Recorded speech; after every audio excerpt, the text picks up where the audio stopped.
नाभाग, और नाभाग के 3 बेटे थे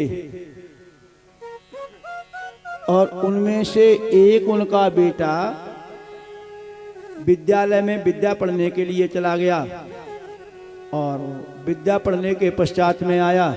तब तक दोनों पुत्रों ने अपने पिताजी के संपत्ति का बंटवारा कर लिया, 2 जगह संपत्ति बांट ली।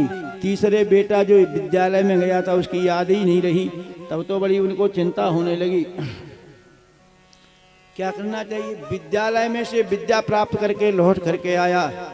जैसे ही वो आया और उसने अपना पैतृक भाग मांगा कि हमारा हिस्सा कहाँ बंटवारे में। बोले भाई तुम थे नहीं, हमें याद नहीं रही तुम्हारी, हमने तो सारे पिताजी की संपत्ति के 2 भाग कर लिए।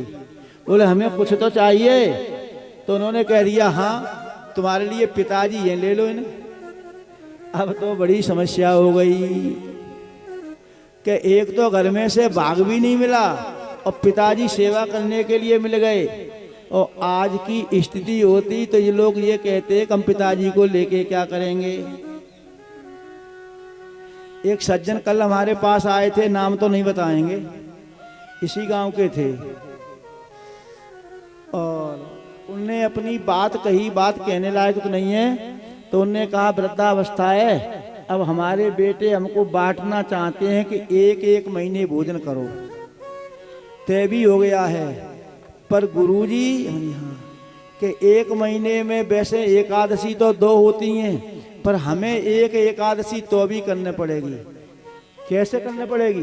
वो कह रहे थे कि महीना होता है 30 दिन का, और जब 31 हो जाएगा तो वो भोजन न बे देंगे न बे देंगे। 30 दिन का महीने का बंटवारा है। हाय ये अब गजब हो गया, अब कहाँ जाए।